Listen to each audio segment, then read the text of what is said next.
성경 말씀 창세기 4장 1절로 8절입니다. 천천히 같이 한 음성으로 같이 읽습니다. 시작. 아담이 그의 아내 하와와 동침하매 하와가 임신하여 가인을 낳고 이르되 내가 여호와로 말미암아 덕남하였다 하니라. 그가 또 가인의 아우 아벨을 낳는데 양치는 자였고 가인은 농사하는 자였더라. 세월이 지난 후에 가인은 땅의 소산으로 제물을 삼아 여호와께 드렸고 아벨은 자기도 양의 첫 새끼와 그 기름으로 드렸더니 여호와께서 아벨과 그의 제물은 받으셨으나 가인과 그의 제물은 받지 아니하신지라. 가인이 몹시 분하여 안색이 변하니 여호와께서 가인에게 이르시되 네가 분하여 함은 어찌 됨이며 안색이 변함은 어찌 됨이냐. 네가 선을 행하면 어찌 낯을 들지 못하겠느냐. 선을 행하지 아니하면 죄가 문에 엎드려 있느니라. 죄가 너를 원하나 너는 죄를 다스릴지니라.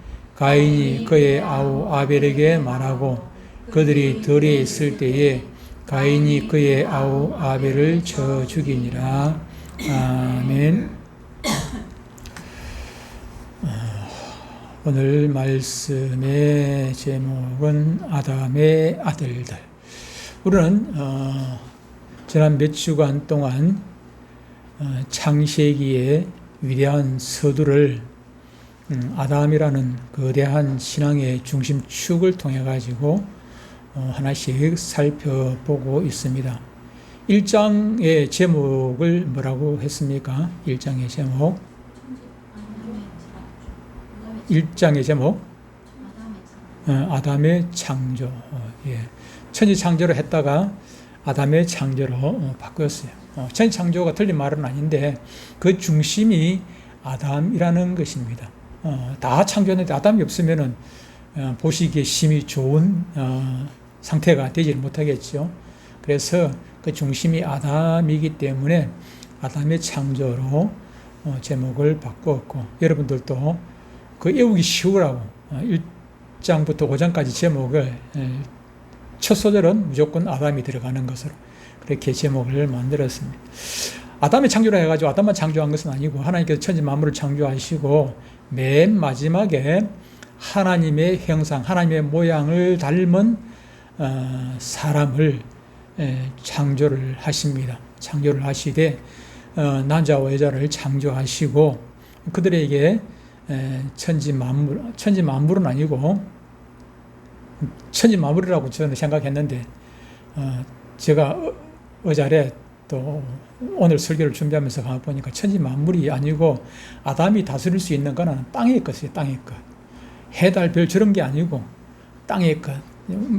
우리말로 하면은 지구에 있는 것들만, 지구를 중심으로 해가지고 있는 것들, 땅에 솟은 생물이라고 그랬어요. 땅에 있는 것들, 땅과 그 생물들, 새, 물고기, 살아있는 이런 것들을 다스리는 청지기 사명을 주었어요. 그래서 화성에 지금 가는 게 맞나 싶은 생각이 있기는 해요. 하나님께서 우리에게 화성까지 다스릴 수 있는 권한은 안 주는 것 같아가지고. 달은 조금 생각하기 나름이라.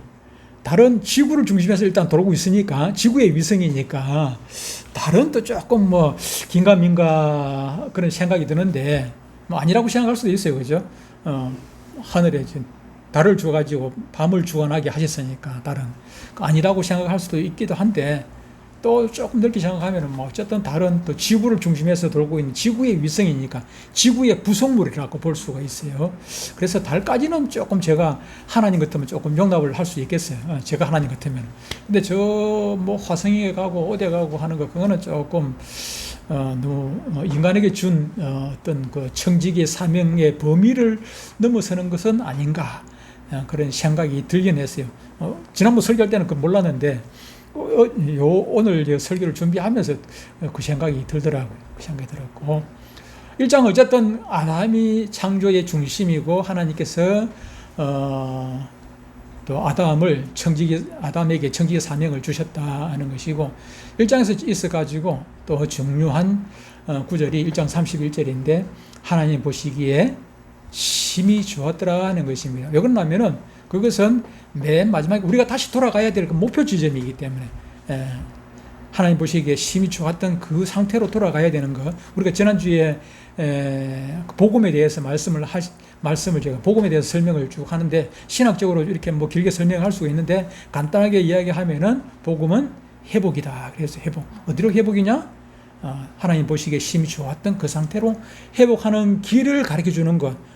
그게 회복 자체가 복음이 아니고 회복하는 길을 제시해 주는 게 그게 복된 소리, 복음이라는 거죠. 그걸 이해하시면 되겠고, 2장에서는 2장의 제목이요, 아담의 아내. 원래는 아담과 하와였는데 아담의 중심을 하기 위해 가지고 여자분들은 조금 기분이 나쁘지만은 아담의 하와가 맞습니다. 아담의 하와. 하나님께서 아담을 위해 가지고 2장에 보면은 먼저 그 안식일을 주었어요. 근데 사실은 제가 그 성경을 그 장을 나누는 권한이 저한테 있었다면은 그 안식일은 1장에 가서 붙어야 돼. 7째 날 얘기니까 1장에 가서 붙어야 될 것 같고, 그러고 난 다음에 안식일 끝나고 나면 이제 그 아담의 창조에 대해서 설명을 다시 하고 있어요. 다시 1장 다음에 2장이 오는 게 아니고 1장의 내용을 2장에서 구체적으로 설명하는 거잖아요. 그죠? 1장에 보면 이미 하나님께서 아담을 창조하실 때에 하나님의 모양, 하나님의 형상대로 남자와 여자를 창조하셨다 그랬단 말이에요. 그런데 2장에 와가지고 다시 아담의 창조, 하와의 창조, 하와가 처음 생겨진 그 부분을 다시 설명을 한단 말이에요. 그게 중요하기 때문에 구체적으로 다시 설명을 하는데, 아담이 하나님의 1장에서는 하나님의 모양, 하나님의 형상대로 했는데, 그것이 2장에 뭔가 하니까 하나님의 모양이 다른 게 아니고 눈, 코, 입을 담았다는 얘기고, 아담의 코에다가 생기를 불어넣었다는 그 얘기 때문에 구체적으로 설명을 해주는 게, 생기를 불어넣어가지고 아담이 생靈되도록 했다. 다시 말하면은 영적인 사람이 되었는 거예요. 다시 말하면 아담은 비록 피조물, 창조물이긴 하지만은 창조물과 하나님과 그 사이의 중간에 있는 위치가 있다. 하나님의 형상도 좀 닮았고, 이쪽에 또 아담은 또 육신은 또 흙으로 만들었지 않습니까? 그러니까 이쪽에 또 피조물하고도 닮았고, 중간의 상태에 아담이 있는 것입니다. 사실은 피조물이긴 하지만은, 그래서 생명이라는 것이 그런 의미가 있고, 또 하나님께서 아담을 사랑하셔서 아담에게 사랑의 울타리를 주셨는데, 그것이 선악과 약속이었습니다. 선악과 약속은 내 위치가 어딘지를 가르쳐 주는 것입니다. 내가 아무리 내가 너에게 이런 모든 권한을, 청지 권한을 다 주었지만은 내가 왕과 같이 너 마음대로 임의로 먹으라 했지 않습니까? 에덴 동산에 있는 것을 임의로 먹을 권한을 너한테 줬지만은, 그러나 너는 하나님이 아니라는 거예요. 너는 피조물이라는 것을 알도록 깨우치도록 하기 위해 가지고 선악과 약속을 주셨습니다. 사실은 선악과도 아담을 위해서 선악과 약속을 주신 것 아니겠습니까? 그걸 통해 가지고 지 위치를 확인하고 하나님과 관계가, 우리가 행복이라는 것이 하나님과 관계가 온전해질 때 행복이 있는 것이지, 하나님과 관계가 뒤틀어져 버리면은 그거는 행복이 있을 수가 없는 것이거든요. 그것이 이제 3장에 나오면, 이제 3장에 들어가면은 증명이 되어지는데, 그 선악과 약속을 주시고, 그리고 난 다음에 아담의 갈비뼈를 뽑아 가지고 하와를 만드십니다. 하와를 만들 때 아담이 뭐라고 이야기합니까? 내 뼈 중에 뼈요, 살 중에 살이라. 그렇게 감탄사를 불렀죠. 그런데 사람이 참 간사해요. 2장에서 그렇게 내 뼈 중에 뼈요, 살 중에 살이라 했는데 3장에 가니까 그냥 저 여자 때문에 내가 선악과 딱 못하고 금방 그냥 사람이 그냥 완전 안면몰수라게 딱 또 바뀌게 되더라고요. 그죠? 3장의 제목이 뭐였습니까? 조금 깁니다. 그죠? 3장의 제목은 아담의 범죄와 하나님의 은혜. 아담의 범죄와 하나님의 은혜. 원래는 아담의 범죄라고 하려고 했는데, 아담의 범죄도 맞기는 맞지만은 아담의 범죄보다는 하나님의 은혜가 훨씬 더 크기 때문에 아담의 범죄와 하나님의 은혜. 하나님의 은혜를 또 설명하기 위해 가지고는 아담의 범죄가 있어야 되니까. 그래서 아담의 범죄와 하나님께서 에덴 동산의 모든 것을 다 99.9% 다 네 마음대로 그냥 먹으라고, 네 마음대로 쓰라고 했는데, 그런데 사람의 욕심이 한이 없어요. 그죠? 보니까 뭐 정치하는 사람들 보니까 시의원 되고 나면은 도의원 되고 싶고, 도의원 되고 나면은 또 국회의원 되고 싶고, 국회의원 하다 보면은 또 뭐 대통령이 되고 싶고, 이게 사람 욕심이 한도 끝도 없는 것 같아요. 없는 것 같아요. 그런데 이 아담에게 그 모든 것을 주었음에도 불구하고 욕심이라는 게, 욕심이 잉태한즉 죄를 낳듯이 욕심이 이게 문제를 일으키죠. 근데 그 욕심이 별로 이게 사탄이 옆에서 충동질만 안 하면은 욕심이라는 것이 우리가 관리가 되어져요. 관리가 되어지는데, 근데 이 하나님께서 아담과 사이가 참 이렇게 참 좋았죠, 그죠? 아담의 위치를 지키고, 하나님은 하나님으로서 아담을 또 사랑하고, 하나님의 아담의 영광을 받으시고, 그렇게 사이가 참 좋았는데 그것을 배가 아파하는 존재가 있었죠, 그죠? 사탄이었습니다. 사탄은 그래요. 늘 사탄은 이게 분열을 시켜요. 야당하고 분열시키는 것도 사탄이고, 부부 간에 분열시키고, 부자 간에 분열시키고, 형제 간에 분열시키고, 친구 간에 분열시키고, 교인들 간에 분열시키고, 사탄이 다 하는 거예요. 사탄은 분열. 그래서 성령께서는 뭐라고 합니까? 하나가 되라고 하잖아요. 성령은 자꾸 하나되게 하시는 것은 성령이 하는 것. 하나를 깨는 것은 사탄이 하는 것이죠. 그래서 사탄이 하나님과 아담이 이렇게 사이좋게 잘 지내는 것을 도저히 보지를 못해요. 특히 하나님께서 영광을 받으시는 것을 사탄은 보지를 못합니다. 그래서 시기 질투하는 가운데 그 관계를 깨뜨리게 되지요. 처음에 아담을 잘 알아. 아담이 제일 약한 부분이 누굽니까? 마누라 아닙니까? 하와 아닙니까? 내 뼈 중에 뼈요, 살 중에 깜빡 넘어갔단 말이야. 그러니까 하와를 꼬셔가지고 아담에게, 뱀을 통해가지고 하와를 통해가지고 아담에게 선악과를 따먹도록 금지하신 그 열매를 먹도록 그렇게 만들어서, 다시 말하면은 범죄하도록 만드는 것입니다. 다시 말하면은 하나님과 아담 사이를 깨뜨려 버리는 것이죠. 깨뜨려 버렸어요. 그래서 아담 부부는 에덴 동산에서 쫓겨나게 됩니다. 에덴 동산에서 쫓겨나는데, 그런데 하나님께서 쫓겨나는 아담을 불쌍히 여기셔가지고 다시 회복할 수 있는 길을 주셨는데, 그것이 그 약속이 무엇입니까? 그 약속이 바로 여자의 후손 약속입니다. 성경에는 전체적인 약속이 수없이 많이 있어요. 그죠? 그래서 구약 신약이라고 되어 있는데, 약속인데, 그런데 약속은 딱 두 가지로 나누면 그 약속밖에 없어요. 그 약속이 선악과 약속이 있고, 여자의 후손 약속이고, 창세기 3장 15절 그 이후로는 전부 다 여자의 후손에 대한 약속의 부차적인 설명인 것입니다. 부차적인 설명. 여자의 후손 약속을 원시복음이라고 한다고 했는데, 신학적으로 또 보면은 이게 이제 복음의 점진성이라는 게 있어요. 복음의 점진성이 처음에는 여자의 후손 약속만 해놓으면 이게 뭔지 잘 몰라. 그거 하나만 안 해놓으면. 근데 그 뒤에 조금씩 양파를 껍질 까듯이 조금씩 복음이라는 것이 조금씩 열려져가지고 나중에 오면은, 이게 그 말이구나. 구약만 나놓고 보면은 잘 모를 수가 있어. 근데 신약을 전부 다 복음이라는 것이 성경에는 다 짝이 다 있거든.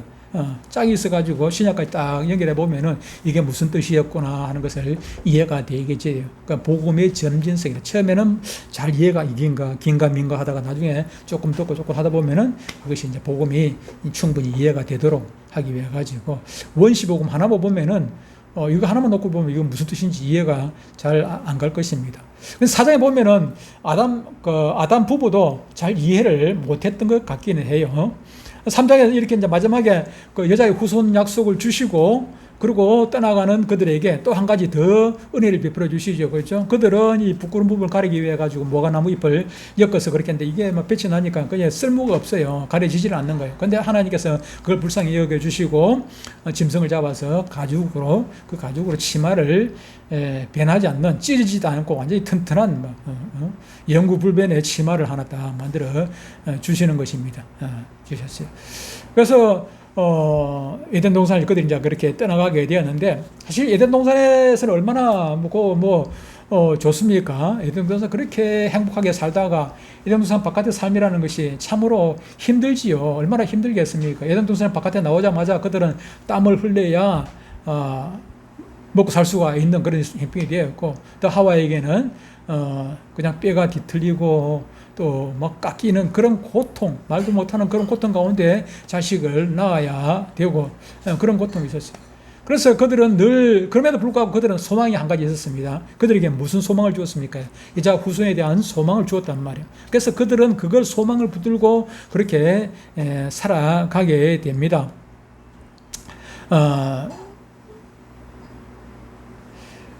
살아가게 되는데, 그런데 오늘 이제 사정에 보면은 제목이 아담의 아들들인데, 근데 이 기대가 크면은 실망이 더 크지 않겠습니까? 하나님께서 그들에게 가인과 아벨과 또 셋이라는 그 약속의 아들들을 그렇게 주셨는데, 근데 그들은 그 약속 하나님께서 지금도 뭐 많은 사람들이 그런 얘기를 해요. 예수님 언제 오시나, 예수님 안 오시는 거 아닌가, 그런 얘기를 하는데, 그 기대를, 하와 때부터도 그렇게 기대를 했던 것 같습니다. 아담의 가정에 태어난 이 아들들의 역사, 그런데 그게, 행복하게 좀 사이좋게 잘 지냈으면 좋겠는데, 결코 그러지 못하고, 그 안에 형제 간에 다툼이 일어나고, 살인사건이 일어나고, 이거 아주 참 무서운 그런 일들이 일어나게 됩니다. 아담의 가정에 태어난 이 아들들의 역사는 그런데 단순히 한 가정의 그런 형제 간의 싸움이나 잔혹한 그런 범죄 소설이 결코 아닙니다. 이것은 인류가 최초로 직면한 죄의 무서운 확장성에 대한 고발이고, 동시에 그 죄의 깊은 수렁 속에서도 결코 멈추지 않고 흘러가는 하나님의 구원에 대한 집요한 그 은혜, 하나님께서 결코 포기하지 않으시고 끝까지 붙들고 놓아주지 않냐고 끝까지 구원을 베풀어 주시는 그 놀라운 은혜를 우리는 보게 됩니다. 오늘 우리는 아담의 아들들의 모습을 거울 삼아서 우리는 지금 우리의 영적 주소는 지금 어디에 있는지 그것을 확인을 하고 우리에게 찾아오시는 복음의 능력을 오늘 본문 중심으로 세 대지로 나누어서 깊이 있게 한번 묵상을 해보려고 합니다. 첫 번째 우리가 묵상하게 되는 것은 아담의 죄성이 투영된 아들들의 그 예배입니다. 1절부터 7절 중심으로 보면은 그렇습니다. 아담과 하와가 에덴 동산 밖에서 이제 첫 아들을 낳게 됩니다. 오늘 보면 1절에 보니까 이렇게 말씀을 하고 있습니다. 아담이 그의 아내 하와와 동침하며 하와가 임신하여 가인을 낳고 이르되 내가 여호와로 말미암아 득남하였다 하니라. 그렇게 얘기를 합니다. 하와는 첫 아들을 가인을 낳으면서 무슨 생각을 했을까? 그 생각을 해봤어요. 이름이라는 것은 그 아담이나 하와의 생각이 아들을 낳을 때 기대했던 기대치가 그 안에 들어있단 말이에요. 이름이라는 것이, 그죠? 지금도 마찬가지 아니겠습니까? 부모가 자식을 이름을 지을 때 기대치가 있단 말이에요. 기대치가 있어요. 우리 딸을 이름을 지을 때, 우리 아버지가 뭐라고 지으라 했나? 제가 이제 아버지하고 그때 이제 한 집에 같이 있었으니까. 그래도 아버지 계시니까. 그래서 내가 또 내 맘대로 이름을 못 짓고 아버지한테 물어봤어요. 이름을 뭐라고 지을까요? 지으면 좋겠습니까? 물었더니 뭐라고? 순애라고 지으라고. 순애라고. 그러면은 우리 이제 큰형님의 큰 딸이 영애거든, 영애가 있어요. 그러니까 우리 아버지가 하시는 말씀이 누구 형님 딸이 영애니까 순애로 가면 안 되겠나 이러더라고요. 그래, 내가 아닙니다 이 소리는 못하고 알겠습니다 하고 생각을 했는데 도저히 너무 촌스러운 거예요. 옛날 같으면 또 모르겠는데 우리 시대 같으면 그냥 뭐 순애가 넘어가겠는데 우리 딸 시대는 또 그냥 또 순애라 그래가지고 또 아버지 말씀은 또 그 얘기도 못하겠고 그래서 제가 곰곰이 생각하다가 반반 믹스 해가지고 영주로 바꿔서 왜 그러냐면은 우리 형님의 딸이 영애니까 애자를 돌리지 말고 애자하고 영을 좀 닮아가지고 영애 영주로 하자. 그래서 영주로 했거든요. 그러면서 나름대로 이제 한자를 막 찾아봤습니다. 찾아보고 영자를 무슨 영자로 쓸까? 뭐 우리 형님 딸은 뭐 무슨 영자 썼는지 그건 모르겠지만은 그래도 이쁜 뜻을 가진 걸 하려고 꽃뿌리 영자에다가 굿을 주자 좋은 것만 따라가지고 그래가지고 지었습니다. 부모 이제 기대지 않습니까? 부모의 기대치가 있죠. 가인이라는 이름도 부모의 기대치가 있는 것입니다. 하나님께서 그들에게 지금 가장 큰 소망이 무엇입니까? 에덴으로 돌아가는 것 아니겠습니까? 그들은 에덴에서 쫓겨나가지고 지금 얼마나 힘든 고통 가운데 있습니까? 그런데 그들에게서 가장 큰 소망은 에덴으로 돌아가는 것이라. 그런데 가인이라는 이름 뜻이 무엇인가 하니까 이제는 얻었다 하는 뜻입니다. 이제는 얻었다. 뭘 얻었어요? 다시 하나님께서 약속하신 그것을 얻었다 하는 그런 뜻입니다. 얻었다, 소유했다. 가인을 낳으면서 아마도 아담이나 하와는 이 가인이 하나님께서 약속하신 여자의 후손이 아닐까 하는 그런 기대를 했던 것 같아요. 왜 그러냐면은 여자의 후손이라는 것이 여자가 나오면 여자 후손이라고 생각했던 것이죠. 왜 그러냐면은 창세기 2장 23절에 보면은 아담이 그 하와를 보고 뼈 중에 뼈요 살 중에 살이라 하면서 이것이 남자에게서 나왔으니 여자라 하리라 그랬거든. 하와가 여자거든. 근데 여자의 후손이라니까 자기가 나왔으니까 가인을 보고도 아마 여자의 후손 아니겠나. 이게 소망이 아니겠나. 그런 생각을 기대치를 가지고 있었던 것 같아요. 그래서 얻었다, 붙들었다 하는 그런 뜻을 가진 가인이라고 이름을 지었을 것이라. 제 생각입니다. 내 생각. 실제로 가인한테 아담한테 물어보진 않았어요. 물어보진 않았는데 다음에 내가 천국 가면 한번 물어보려고 지금 생각하고 있긴 합니다. 그런데 그것이 기대가 크면은 실망이 크지요. 그죠? 산산조각이 나요. 이거 뭐, 나을 때는 기대를 했는데, 이 세월이 흘러서 조금 커가는데 보니까 전혀 아니라. 그래서 실망했다는 증거가 있는데, 그것이 둘째 아들을 낳고 난 다음이라. 우리가 생각할 때는 가인이라는 이름보다는 아벨이라는 이름이 더 호감이 가잖아요. 그죠? 근데 실제로는 가인이라는 이름이 좋고, 아벨이라는 이름이 별로 안 좋아. 아벨이라는 뜻이 무슨 뜻인가 하면은, 한숨 같은 허무함, 안개, 그런 뜻을 가지고 있어요.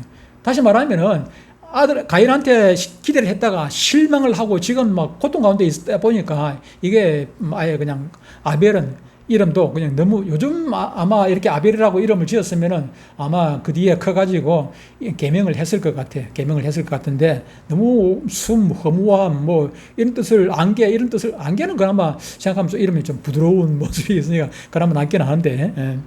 아마도 이 아벨을 낳을 때 그들의 기대가 완전히 산산조각 무너지고 난 다음에 실망이 커서 아마 그런 이름을 지었지 않겠나 그런 생각이 듭니다. 어쨌든 두 아들이 이제 점점 자라가지고 직업을 가지게 되었어요. 큰아들의 직업은 무엇입니까? 큰아들의 직업은 농사를 짓게 되죠. 농사꾼입니다. 농사꾼.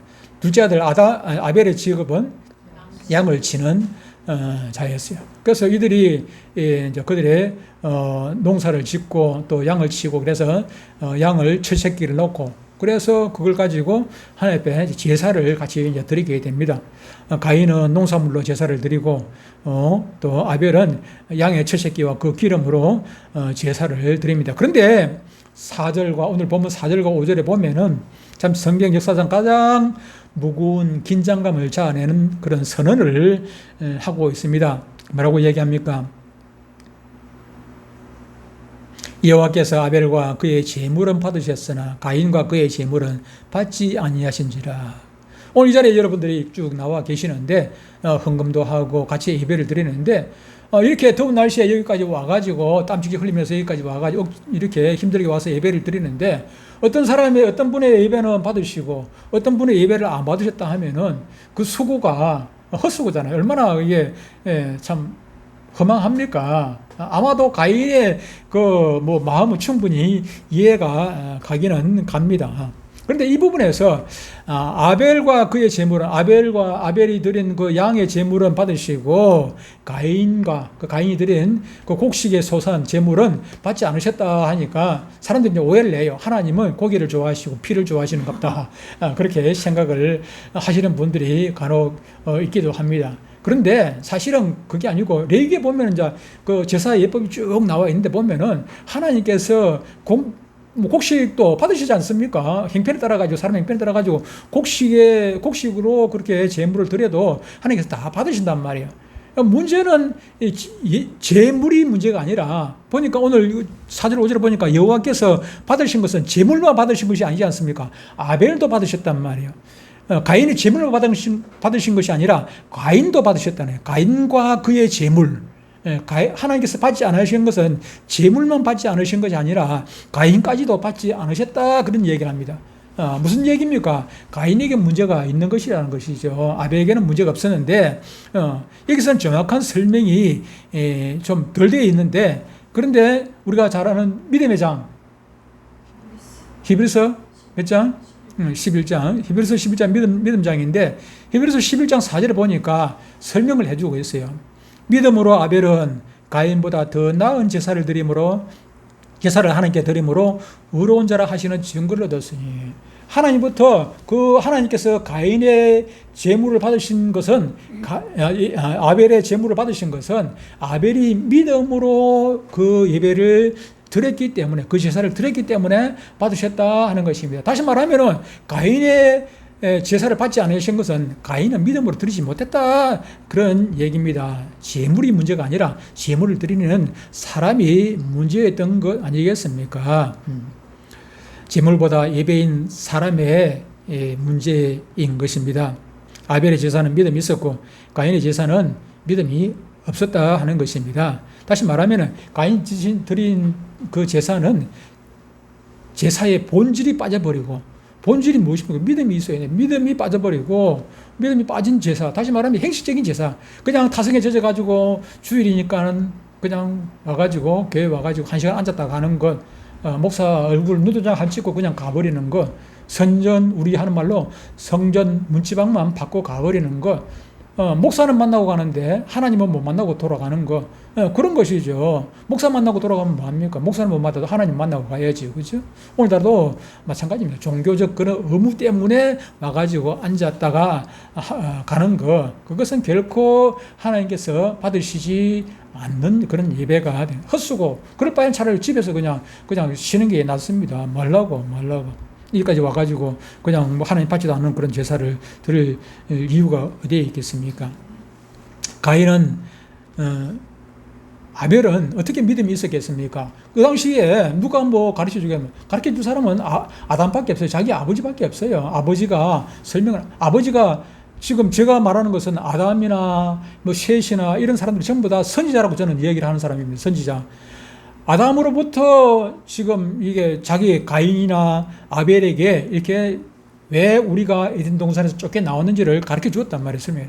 하나님께서 우리를 에덴 동산에서 쫓아내면서 나가면서 우리에게 약속을 주셨다. 그것이 여자의 후손에 대한 약속이다. 그리고 우리에게 뭘 줬다고요? 치마, 짐승의 가죽으로 치마를 만들어 주었다. 여기에 대해서 구체적으로 그들은 설명을 해줬단 말이에요. 어떻게 뭐 아벨이 믿음이 있다고 얘기할 수가 있겠습니까? 아담으로부터, 자기 아버지 어머니로부터 이게 믿음에 대한 공부를 했기 때문에 그들은 아벨은 믿음으로 제사를 드릴 수가 있지 않았겠습니까? 그런데 똑같이 들었음에도 불구하고 가인은 오히려 행위니까 아벨보다 더 많이 들었을 것 아닙니까?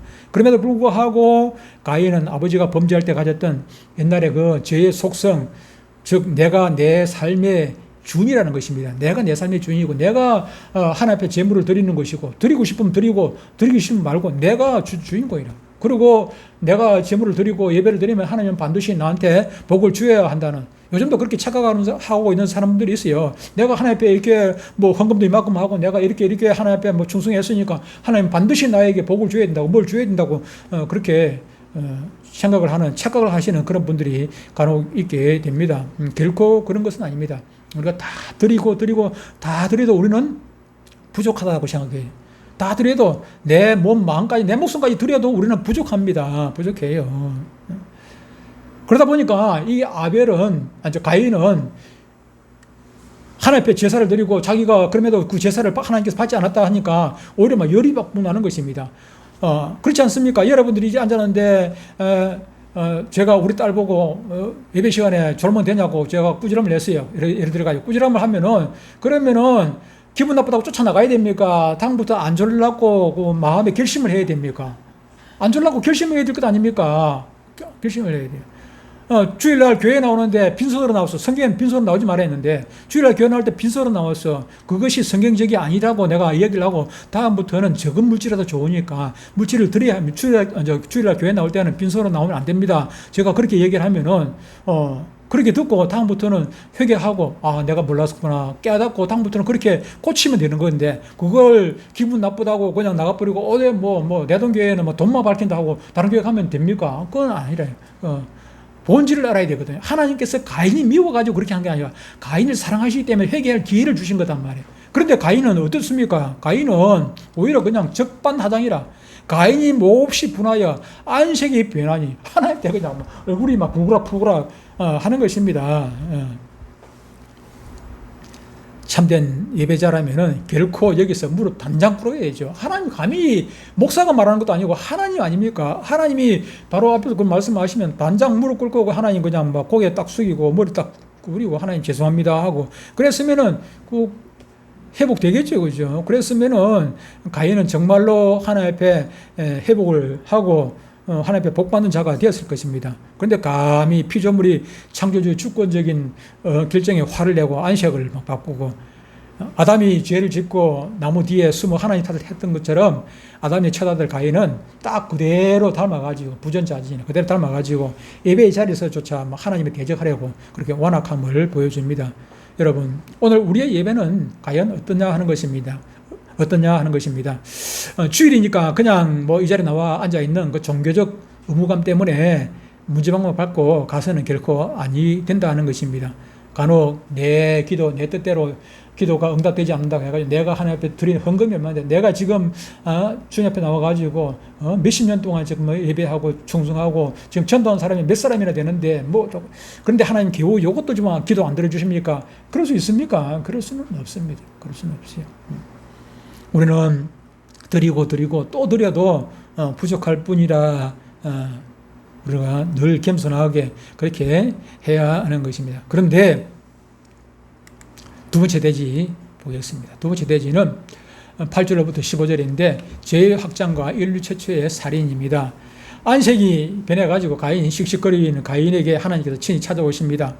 하나님 참으로 하나님은 대단하셔요. 그냥 우리 같으면 그냥 버리고 그냥 갈 건데 여호와께서 가인에게 이르시되 네가 분하여 함은 어찌 됨이며 안색이 변함은 어찌 됨이냐 죄가 문에 엎드려 있느니라 죄가 너를 원하나 너는 어떻게 하라고요? 죄를 다스릴지니라. 죄를 다스리라. 너 지금 막 속에서 불불 끓고 있는데 그거 좀 다스리라. 하나님께서 미워서 이래 하겠습니까? 사랑하시니까 미우면 그냥 버려버리고 그냥 조져버리고 끝나버리겠죠. 그런데 사랑하시니까 회개할 기회를 그렇게 주시는 것 아니겠습니까?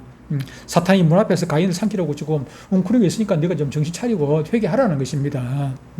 그러나 아담의 첫 아들 가인은 이 은혜의 음성을 묵살을 합니다. 8절에 어떻게 됩니까? 가인이 그의 아우 아벨에게 말하고 그들이 들에 있을 때에 가인이 그의 아우 아벨을 쳐 죽이니라. 성경은 아주 그냥 덤덤하게 기록하고 있지만 이것은 인류 역사상 가장 잔인하고 비극적인 장면입니다. 다른 누구도 아닌 한 부모 밑에서 난 친동생을 그것도 하나님 앞에 예배 드리고 나와가지고 제사 드리고 나와가지고 그냥 그렇게 쳐 죽입니다. 이거 아벨이 자기한테 뭘 잘못했습니까? 잘못한 거 하나도 없지 않습니까? 괜히 기분 나쁘다고 제가 어릴 때 우리 형님한테 두들겨 맞은 이유가 거기에 있습니다. 저는 눈치가 빨라가지고 이제 부모 우리 아버지 어머니 우리 할머니한테 늘 좀 칭찬을 잘 받아요. 칭찬 받을 짓을 많이 해. 할머니가 뭘 좋아하시는지 알고 아버지가 뭘 좋아하시는지 알기 때문에 아버지 좋아하는 것만 자꾸 사다 드려. 내가 사다 돈이 아버지한테 용돈 받아가지고 결국 내 돈 아니지 않습니까? 아버지한테 용돈 받아가지고 그걸 한 절반은 내가 쓰고 절반은 아버지한테 다시 돌려드리는 거예요. 결국 아버지 절반 돌려드리면 아버지는 다음에 그만큼 더 보태가지고 나한테 주니까 내가 어릴 때부터 이게 잔머리가 이게 잘 돌아가가지고 그걸 알아요. 이용을 할 줄 알아요. 아버지를 이용을. 할머니가 뭘 좋아하시는지 알기 때문에 할머니 기분 좋아하는 걸 제가 잘 해요. 그러니까 늘 칭찬하고. 그런데 우리 형님은 이게 또 가인 닮아가지고 대책이 없어요. 자기 기분대로 한단 말이에요. 그러다 보니까 늘 나는 칭찬받고 우리 형님은 꾸지람을 들어. 그럼 형님 꾸지람 듣고 나면 괜히 분풀이를 나한테 딱 형님은 가인 닮아가지고 분풀이를 나한테 하더라고. 나한테만 하는 게 아니고 우리 또 누나한테도 분풀이하고 나한테 분풀이하고 이유도 없어요. 그냥 이유도 없이 그냥 눈 감으려 해가지고 눈 감으면 그냥 다리를 걷어버리고 그냥 발로 차버리고 그렇게 한단 말이에요. 얼마나 많이 받은지 모릅니다. 사람이 그래요. 그런 것들이 꾸지람을 칭찬받고 나면 기분 좋은데, 꾸지람 듣고 나서 뭐 기분 좋을 사람이 누가 있겠습니까? 근데 그 분풀이를 아무 죄 없는 아벨한테 그렇게 했어야 되겠습니까? 분풀이 하려면 지 주둥아리를 갖다가 하든지 뭐 때리든지 해야지. 왜 그 엉뚱한데 분풀이를 하는 것입니까? 근데 문제는 우리가 여기서 한 가지 기억해야 할 것은, 이게 단순하게 이건 뭐 잔인한 뭐 가족 간의 그런 뭐 스토리가 아니지 않습니까? 이것을 성경에 기록하는 데는 그만한 이유가 있는 것입니다. 죄라는 것이 가만 내버려두면 가만 그대로 있는 것이 아니라 새끼를 치고 확장한다는 것이죠. 확장성이 있어요. 확장성이 있어요. 욕심이 잉태한 즉 죄를 낳고, 죄가 장성한 즉 사망을 한다. 이게 가만히 바늘도둑이 소독되는 거죠. 자꾸 커지는 거예요. 죄의 확장성이 있는 것입니다. 죄의 확장성. 블레셋이 이스라엘을 얼마나 괴롭힙니까? 아이고, 그 이야기는 안 해. 이것도 성경이, 이게 지금 시간이 벌써 저만큼 됐나? 큰일 났다. 죄의 확장성을 우리가 오늘 이 본문 말씀을 보면서 참 우리가 뼈저리게 느끼게 되는데, 앞서 3장에서 아담이 지은 죄는 얼핏 보기에는 단순한 뭐 과일 하나 따먹은 것 같지만은, 근데 그것이 한 대에 내려가니까 오히려 막 살인자가 되지 않습니까? 우리가 객관적으로 볼 때 그냥 뭐 과일 열매 하나 따먹은 거 하고 자기 동생 죽인 거하고 이거 엄청난 차이가 있죠, 그죠? 죄에 이만큼 이렇게 확장성이 있다는 것입니다. 죄를 제대로 하나님께서 가인에게 죄를 다스리라고 했지 않습니까? 죄를 다스리지 못하니까 이렇게 살인까지 일어나는 엄청난 그런 진화를 보게 되는 것입니다. 죄는 절대로 그 자리에 머물러 있지 않습니다. 저와 여러분에게도 마찬가지입니다. 우리가 이것쯤이야 하다가 보면은 이것이 점점 커가지고 감각이 무뎌져요. 한 번, 두 번 하다 보면, 예를 들어가지고, 바늘을 한 번 훔치고, 두 번 훔치고 하다 보면은, 이거는 그냥 아무 죄도 아닌 걸로 그냥 착각을 하는 거지. 이것쯤이야, 이거는. 그 다음에 더 큰 걸 훔치게 되죠. 그죠? 그거 훔치게 된다면. 바늘 훔치다가, 나중에 도끼 훔치다가, 나중에는 속까지 훔치게 되는 그런, 이것이 아담의 DNA를 물려받은 인류의 비극 아니겠습니까? 아우를 죽인 가인에게 하나님이 다시 찾아오십니다. 찾아오셔서 9절에서 뭐라고 말씀합니까? 9절에서 질문을 합니다. 질문을 하는데, 네 아우 아벨이 어디 있느냐? 네 아우 아벨이 어디 있느냐? 하나님께서 몰라서 물으시겠으면 또 이거 보니까 생각나는 게 있죠, 그죠? 아담에게도 물었지 않습니까? 아담이 동산 뒤에 나무 뒤에 숨어가 있으니까 하나님께서 아담아, 네가 어디 있냐? 아담을 찾지 않습니까? 하나님께서 아담이 어디 있는지 몰라서 묻는 거 아니지 않습니까? 가인에게도 마찬가지입니다. 가인이 지금 무슨 짓을 했는지 지금 몰라서 묻는 것 아니라, 네 위치가 지금 네가 무슨 죄를 지었는지 네가 지금 스스로 깨달고 회개하는 기회를 주시는 것입니다. 그 자리에서 눈물 흘리고, 하나님, 제가 잘못했습니다. 제가 동생을 죽였습니다. 자복하고 회개를 해야 되는데, 근데 또 아버지보다도 한 수 더 던져, 그죠? 한 수 더 떠납니다. 아담은 핑계라도 대고 그 좀 무서워가지고 벌벌 떨기를 했는데, 그런데 이 야는 지금 가인은 전혀 겁이 없어요. 겁이 없어요. 뭐라고 대답을 합니까? 내가 알지 못하나이다. 그가 이르되 내가 알지 못하나이다. 그냥 시티미를 뚝 잡아. 내가 알지 못하나이다. 내가 내 아우를 지키는 자입니까? 내가 지금 아벨 내가 비섭니까? 지금 보디가드입니까? 지금 이게 부전자전도 아니고, 이거는 부전자전 하니까 생각나. 아브라함이 자기 마누라 갖다가 누이 동생이라고, 여동생이라고 그냥 얘기하니까, 자기 아들 이삭도 닮아가지고 자기 마누라를 갖다가 자기 여동생이라고 그냥 뻔뻔하게. 제가 인간을 지배하면 이치도록 사람이 자꾸 뻔뻔해져요.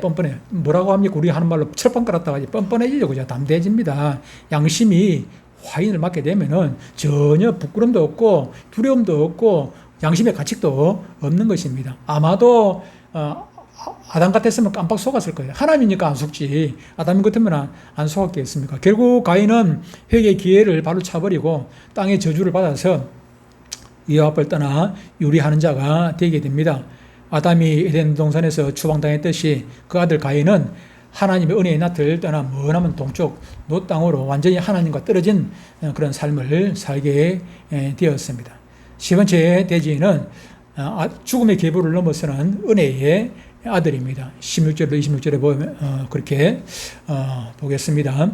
가인은 여호와의 앞을 떠나 정착한 곳에서 성을 쌓고 자기의 아들의 이름을 따서 에녹이라 그렇게 이제 성을 지었습니다. 그리고 그 가인의 후손들의 계보가 16절 오늘 4장 10절로 24절까지 쭉 이어지는데 버들은 뭐 가축을 양치기도 하고 또 유발이라는 아들은 또 악기를 다루는 조상이 되었고 두발 가인은 구리와 쇠로 또 무기를 만드는 그런 장이 되었습니다.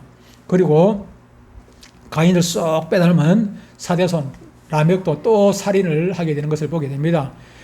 이 라멕은 인류 최초로 두 아내를 얻어서 가정을 파괴하고 자신에게 조그마한 상처를 입힌 소년을 잔인하게 죽인 후 이거는 뭐 죄책감도 전혀 없습니다. 뭐라고 얘기하면 나를 위해서는 아담을 위해서는 가인을 위해서는 죄가 7배인데 자기를 위해서는 나를 위해서는 벌이 77배일 것이라며 살인을 노래하는 지독한 그런 교만의 정점을 보여줍니다. 참 가인의 족보가 화려합니다. 화려한데 잘 살기는 잘 살죠. 가인이 참 성도 쌓고 이렇게 인간적으로 보면은 아주 잘 사는 문화적으로 유대한 그런 성을 쌓고 아주 그랬습니다. 그런데 이 반대로 또 다른 또 셋째 아들이 나오죠, 그죠? 셋째 아들을 보면은 다른 씨를 하나님께서 주시는데 셋이 나오죠. 25절 보니까 아담이 다시 자기 아내와 동침함에 그가 아들을 낳아 그의 이름을 셋이라 하였으니 이는 하나님이 내게 가인이 죽인 아벨 대신에 다른 씨를 주셨다 함이라 그렇게 말씀을 하고 있습니다. 하나님은 절망 가운데 얼마나 절망스럽겠습니까? 아담과 하와가 그렇게 기대를 했는데 가인이 그렇게 못된 자식이 되어서 가지고 동시에 아무 죄도 없는 아벨을 죽이고 멀리 떠나가 버려. 그러니까 아담과 하와 입장에서는 정말 속이 상하지요. 절망 가운데 있지 않겠습니까? 그런데 그런 절망 가운데 있는 아담과 하와에게 하나님께서 또 다른 씨를 선물로 주십니다. 그 아들의 이름이 바로 셋입니다. 셋이란 이름의 뜻은 지정하셨다, 세우셨다 하는 그런 뜻입니다. 가인이 아무리 칼과 성벽으로 세상을 주름잡아도 하나님은 묵묵히 당신의 손으로 구원의 대를 이렇게 이어갈 아들을 새롭게 지정해 세우신 것입니다. 하와는 고백합니다. 가인이 죽인 아벨 대신에 하나님이 다른 씨를 주셨다 그랬습니다. 다른 씨를 주셨다. 씨가 히브리 원어로 보면은 제라라고 되어 있는데 제라라는 이 단어가 어디에 쓰여졌나 하면은 창세기 3장에 여자의 후손이라는 후손입니다. 후손하고 이 다른 씨라는 이 씨하고 같은 단어로 되어 있어요. 다시 말하면은 물론 셋이 여자의 후손으로 온 구세주는 아닙니다. 그리스도는 아니지만은 그러나 셋의 계보로 이어져 가지고 결국 예수님께서 오시게 된다 하는 얘기죠. 아담의 아들 가인은 실패하고 둘째 아들 아벨은 죽었으나 하나님은 아담에게 세 번째 아들 셋을 주심으로 셋을 통해서 아담의 계보를 이어가 가지고 예수님까지 오게 하시고 또 셋은 바로 예수님을 예표하는 그런 인물로 주신 것입니다. 이 아들 셋의 계보는 가인처럼 가인의 계보처럼 그렇게 화려하고 그렇게 성을 쌓고 목축을 하고 그렇게 무기를 만들고 그렇게 하지는 않았지만은 소박하고 오직 주님만을 의지하고 살았다는 증거가 있습니다. 그 증거가 무엇인가 하니까 그가 아들을 낳았는데 셋이 아들을 낳았는데 그 아들 이름이 에노스라고 합니다. 26절에 보니까 에노스라고 되어 있어요. 셋도 아들을 낳고 그 이름을 에노스라 하였으며 그때의 사람들이 비로소 여호와의 이름을 불렀더라 그렇게 얘기를 합니다. 세상의 힘을 자랑하며 내 이름을 내자고 성을 쌓았던 가인의 후손들과 달리 아담의 아들 셋의 후손들은 우리는 에노스가 무슨 뜻을 가지고 있냐면, 에노스라는 말은 연약한 존재, 그런 뜻을 가지고, 연약한 존재. 우리는 연약하다는 거예요. 우리가 아무리 해봐야 우리 힘으로 할 수 있는 것은 아무것도 없다는 것입니다. 하나님께서 도와주시지 않냐면은 우리는 할 수 있는 것이 아무것도 없다. 하나님께서 우리를 붙들어 주시지 않으면 우리는 한순간도 바로 설 수 없는 존재라는 그런 의미에서 에노스라고 이름을 지은 것입니다. 지금 한순간에 그것을 깨달은 것이 아니라 점점적으로 이렇게 가인을 놓고 아벨을 놓고 셋을 놓고 셋이 아들을 놓고 하다 보니까 아하, 이것이 그런 것이 아니구나 하는 것을 이제는 이제 깨닫게 되는 것이죠. 그래서 비로소 무릎을 꿇고 하나님의 이름을 부르며 예배의 계보를 시작하게 된 것입니다. 그렇습니다. 화려한 세상 문명 속에서 진짜 승리자가 누구인가를 알게 됩니다. 여호와의 이름을 부르며 예배의 제단을 쌓은 바로 셋이 우리가 본받아야 할 이름 아니겠습니까? 하나님은 이 아담의 아들 셋을 통해서 에녹을 낳고 노아를 낳고 아브라함을 낳고 결국은 예수님에까지 그 대가 이어지게 되는 것을 보게 됩니다. 사랑하는 성도 여러분, 오늘 우리는 아담의 울타리 안에서 태어나 완전히 다른 길을 걸어갔던 아담의 아들들을 보았습니다. 예배에 실패하고 질투에 눈이 멀어가지고 동생 아벨을 죽인 후에 세상의 성을 쌓았던 가인의 길, 또 믿음의 제사를 드렸으나 죄 많은 세상에서 억울하게 피 흘리며 죽어간 아벨의 길, 그리고 무너진 아담의 가문 위에 하나님의 전적인 선택과 신실하신 은혜로 다시 세워진 셋의 길이 있습니다. 이 세 아들의 모습은 오늘 살아가는 우리 인류의 세 가지 영적 자화상이 될 것입니다. 우리는 이 아담의 아들들의 비극 속에서 구약 성경 전체를 뚫고 솟아오르는 하나님의 참된 아들이신 예수 그리스도의 복음을 발견하게 됩니다. 성경은 오늘 우리에게 아벨의 피와 예수 그리스도의 피를 대조하여 보여줍니다. 가인에게 죽임당한 아벨의 피는 땅에 스며들어 하나님을 향해서 복수해달라고, 저 죄인을 심판해달라고 피피 섞인 원한을 부르짖고 있습니다. 그 아벨의 피소를 들으신 하나님은 가인을 심판을 하셨습니다. 그러나 우리 인간들의 시기와 교만 때문에 예루살렘 성문 밖 골고다 언덕에서 억울하게 찢기시고 피 흘려 죽으신 하나님의 독생자 참된 아들이신 예수 그리스도의 피는 지금 하늘 보좌에서 무엇을 외치고 계십니까? 아벨의 피처럼 저 원수들을 심판해달라고 외치고 계십니까? 아닙니다. 주님은 십자가 위에서 뭐라고 외치십니까? 아버지여, 저들의 죄를 사하여 주옵소서. 자기들이 하는 것을 알지 못하나이다 라고 외치셨습니다. 예수 그리스도의 보혈은 우리를 향해서 심판과 복수가 아니라 용서와 평화와 완전한 구원을 선포하십니다. 그래서 히브리서 12장 24절에는 이렇게 말씀합니다. 새 언약의 중보자이신 예수와 및 아벨의 피보다 더 나은 것을 말하는 뿌린 피니라, 그렇게 말씀을 하고 있습니다. 우리는 모두 아담의 후손으로 태어나 우리 마음 깊숙한 곳에 가인처럼 남을 시기하고 내 뜻대로 안 되면은 오히려 하나님 앞에 분노하고 내 힘으로 세상의 성벽을 쌓으려 하는 고질적인 아담의 죄성을 품고 그렇게 살아갑니다. 그냥 내버려두면 우리 모두는 가인처럼 여호와 앞을 떠나서 영영 유리하고 방황하는 그런 영적인 고아가 될 것입니다. 그러나 하나님은 아담을 포기하지 않으시고 아벨 대신에 셋을 주셔서 은혜의 대를 잇게 하셨던 것처럼 죄로 가득 찬 이 땅에 참 아들이신 예수 그리스도를 보내주셨습니다. 그리고 누구든지 예수의 피를 의지하여 내 연약함, 에노스를 자복하고 여호와의 이름을 부르는 자마다 가인의 저주받은 계보에서 건져내어 하나님의 영광스러운 은혜의 계보, 자녀의 계보로 옮겨주셨습니다.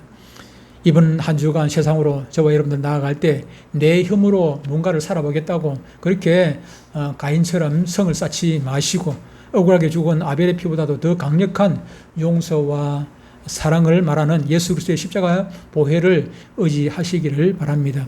그래야 날마다 주님의 이름을 부르며 아담의 가문을 버리지 아니하시고 끊임없이 신실하게 흐르던 그 하나님의 은혜를 저와 여러분들 삶 속에서 증명해내는 거룩한 믿음의 자녀들이 다 되시기를 주의 이름으로 축복합니다. 하나님 아버지,